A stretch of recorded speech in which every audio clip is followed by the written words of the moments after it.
ನಮಸ್ಕಾರ ಸ್ನೇಹಿತರೆ, ನಾನು ನಾಗೇಶ್ ತಳವಾರ್. ಪ್ರಜಾಸ್ತ್ರ ವೆಬ್ ಪತ್ರಿಕೆಯ ಈ ಯೂಟ್ಯೂಬ್ ಚಾನಲ್ಗೆ ತಮಗೆಲ್ಲರಿಗೂ ಸ್ವಾಗತ. ನಾವು ಇವತ್ತು ಹೇಳಕ್ ಹೊರಟಿರುವಂಥ ಸ್ಟೋರಿ ಯಾವುದಪ್ಪ ಅಂತಂದ್ರೆ ಸಿಂದಗಿಯ ಪುರಸಭೆಗೆ ಸಂಬಂಧಪಟ್ಟಿರುವಂಥದ್ದು. ಸಿಂದಗಿಯ ಪುರಸಭೆಯ ವಿಚಾರವನ್ನು ತೆಗೆದ್ರೆ ಬರೇ ಇಲ್ಲಿ ಹಗರಣಗಳು, ಅಕ್ರಮಗಳು, ಅವ್ಯವಸ್ಥೆಯ ಆಗರದ ಬಗ್ಗೆನೇ ಕೇಳಿ ಬರ್ತಾ ಇದೆ. ಈಗ ವಿಚಾರ ಏನಪ್ಪಾ ಅಂತಂದ್ರೆ, ಕಳೆದ ಜೂನ್ 27ರಂದು ನಡೆದಂತಹ ಸಾಮಾನ್ಯ ಸಭೆಯಲ್ಲಿ ಸಿಂದಗಿಯ ವ್ಯಾಪ್ತಿಗೆ ಸಂಬಂಧಪಟ್ಟಂತೆ, ಪುರಸಭೆಯ ವ್ಯಾಪ್ತಿಗೆ ಸಂಬಂಧಪಟ್ಟಂತೆ ಬರುವಂತಹ ಸಾರ್ವಜನಿಕರಿಗೆ 2 ತಿಂಗಳ ಕಾಲ ತೆರಿಗೆಯಲ್ಲಿ ಬಡ್ಡಿಯ ವಿನಾಯಿತಿಯನ್ನ ನೀಡಲಾಗಿದೆ. ಯಾಕಂದ್ರೆ ಜೂನ್ 27ರಂದು ನಡೆದಂತಹ ಸಾಮಾನ್ಯ ಸಭೆಯಲ್ಲಿ ಸದಸ್ಯರಾದಂತಹ ಹನುಮಂತ್ ಸುಣಗಾರ್ ಅವರು ಈ ವಿಚಾರವನ್ನು ಪ್ರಸ್ತಾಪ ಮಾಡ್ತಾರೆ.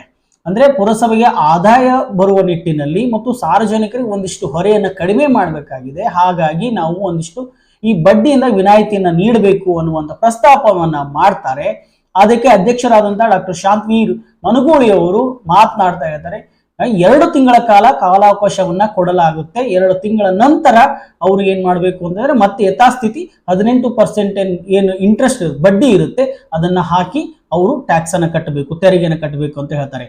ಸದಸ್ಯರಾದಂತಹ ಹನುಮಂತ್ ಸುಣಗಾರ್ ಅವರು ಪ್ರಸ್ತಾಪ ಮಾಡಿದ್ದೇನು, ಅದಕ್ಕೆ ಅಧ್ಯಕ್ಷರಾದಂತಹ ಡಾಕ್ಟರ್ ಶಾಂತವೀರ್ ಮನಗೂಳಿ ಅವರು ಹೇಳಿರುವಂತದ್ದು ಏನು ಅನ್ನುವಂಥದ್ದನ್ನ ಈ ವಿಡಿಯೋದಲ್ಲಿ ನೋಡಿ.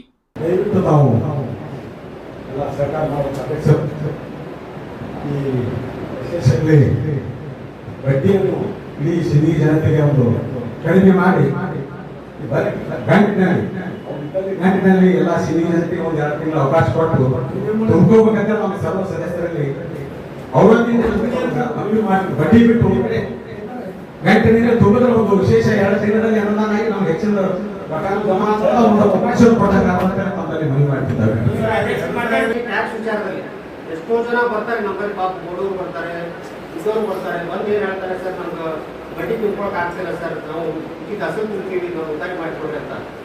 ಈಗ ಅವರು ನಾವು ಹಾಕಲ್ಲ ಅಂತಂದ್ರೆ ಅವ್ರು ವಾಪಸ್ ಬರೋದಿಲ್ಲ, ತುಂಬಾ ಬರೋದಿಲ್ಲ. ಅದಕ್ಕೆ ನಾವೇನು ವಿಚಾರ ಮಾಡಿದೀವಿ ಅಂತಂದ್ರೆ 2 ತಿಂಗಳ ಮಟ್ಟಿಗೆ ಯಾರು ಬಡ್ಡಿ ತುಂಬಾಕಿಲ್ಲ ಸಾರ್ವಜನಿಕ, ಎಲ್ಲರೂ 2 ತಿಂಗಳು ಆದ ನಂತರ ಮೊದಲಿಗೆ ಹೆಂಗೆ ಬಡ್ಡಿ 8% ವರ್ಷಕ್ಕೆ, ಅದೇ ರೀತಿ ಮತ್ತೆ ನಾವು ಕಂಟಿನ್ಯೂ ಮಾಡ್ತೀವಿ. ಅದಕ್ಕೆ ಸಾರ್ವಜನಿಕರಿಗೆ ಉಪಯೋಗ ತಗೋಬೇಕಂತ ಹೇಳಿ ನಾನು ತಮ್ಮೆಲ್ಲ ಮಾಧ್ಯಮ ಮುಖಾಂತರ ನಾನು ಸಾರ್ವಜನಿಕರಿಗೆ ಒಂದು ಕಳಕಳಿ ವಿನಂತಿ ಮಾಡ್ಕೊಳ್ತೀನಿ. ಇದರಿಂದ ಏನಾಗುತ್ತೆ, ನಮ್ಮ ಪುರಸಭೆಗೂ ಆದಾಯ ಬರುತ್ತೆ. ನೋಡಿದ್ರಲ್ಲ ಸ್ನೇಹಿತರೆ, ಇದು ಜೂನ್ 27ರಂದು ನಡೆದಂತಹ ಸಾಮಾನ್ಯ ಸಭೆಯಲ್ಲಿ ಅವ್ರು ಹೇಳಿರುವಂತದ್ದು. ಅದಾದ ತಕ್ಷಣವೇ ಸಿಂದಗಿಯ ನಗರದ ಪ್ರಮುಖ ಭಾಗವಾಗಿರುವಂತಹ ಅಂಬೇಡ್ಕರ್ ಸರ್ಕಲ್ ಮುಂದ ಭಾಗದಲ್ಲಿ ದೊಡ್ಡದಾದಂತಹ ಒಂದು ಜಾಹೀರಾತು ಫಲಕದಲ್ಲಿ ಇದ್ರ ಬಗ್ಗೆ ಒಂದು ಪ್ರಕಟಣೆಯನ್ನ ಅದನ್ನ ಪ್ರದರ್ಶನ ಮಾಡ್ತಾರೆ. ಆದ್ರೆ ಇದು ಕಂಪ್ಲೀಟ್ ಆಗಿ ಒಂದು ಕಾಟಾಚಾರಕ್ಕಾಗಿದೆ.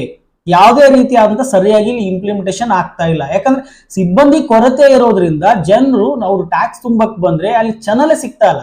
ಇವತ್ತು ಅವ್ರು ತುಂಬಕ್ ಹೋದ್ರೆ ಇನ್ನು 1 ವಾರ ಬಿಟ್ಟು ಅವರಿಗೆ ಚಾನಲ್ ತೆಗೆದುಕೊಡ್ತಾ ಇದ್ದಾರೆ ಅಂತಂದ್ರೆ, ಅಥವಾ 10-15 ದಿನ ಬಿಟ್ಟು ಬನ್ನಿ ಅಂತ ಹೇಳ್ತಾ ಇದ್ದಾರೆ ಅಂದ್ರೆ, ಇದರ ಸದುಪಯೋಗನ ಹೆಂಗ್ ಪಡೆದುಕೊಳ್ಳಕ್ ಸಾಧ್ಯ?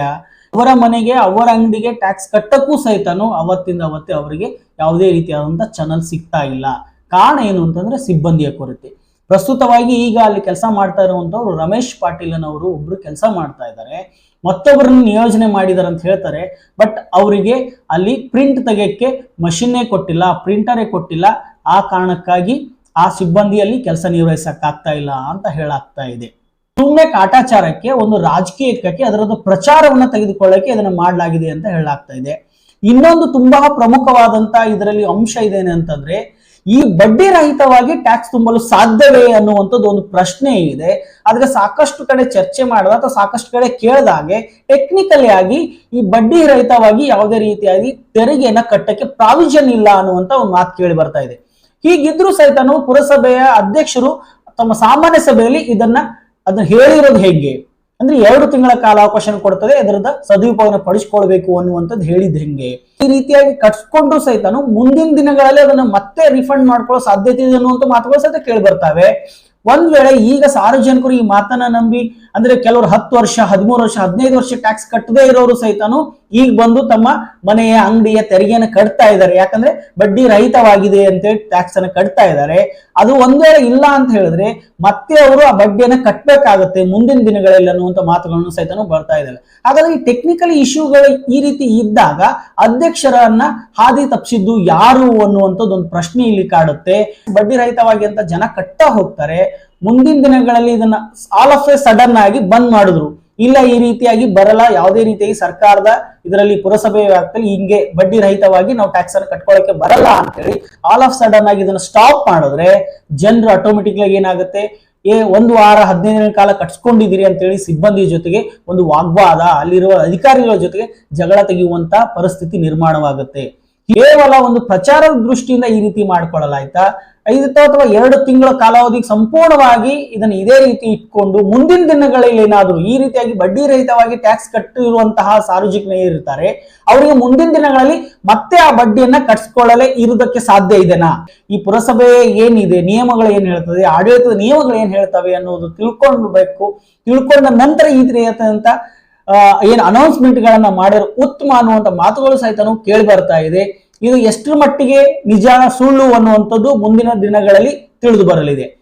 ಸಾಕಷ್ಟು ಸ್ಥಳೀಯ ಸುದ್ದಿ, ರಾಜ್ಯ ಮಟ್ಟದ ಎಲ್ಲ ಸುದ್ದಿಗಳನ್ನ ಪ್ರಜಾಸ್ತದಲ್ಲಿ ನೋಡ್ಬೇಕಾದ್ರೆ ಈ ಯೂಟ್ಯೂಬ್ ಚಾನಲ್ಗೆ ತಾವೆಲ್ಲ ಸಬ್ಸ್ಕ್ರೈಬ್ ಆಗಬೇಕು, ಲೈಕ್ ಮಾಡಬೇಕು, ಶೇರ್ ಮಾಡಬೇಕು. ತಮ್ಮ ಅಭಿಪ್ರಾಯಗಳನ್ನ ನಮ್ಮ ಕಮೆಂಟ್ ಬಾಕ್ಸ್ ನಲ್ಲಿ ಹೇಳುವ ಮುಖಾಂತರ ನಮಗೆ ಬೆಂಬಲ ನೀಡಬೇಕು ಅಂತ ಈ ಮೂಲಕ ತಮ್ಮಲ್ಲಿ ಕೇಳ್ಕೊಳ್ತಾ ಇದ್ದೀನಿ. ಧನ್ಯವಾದಗಳು.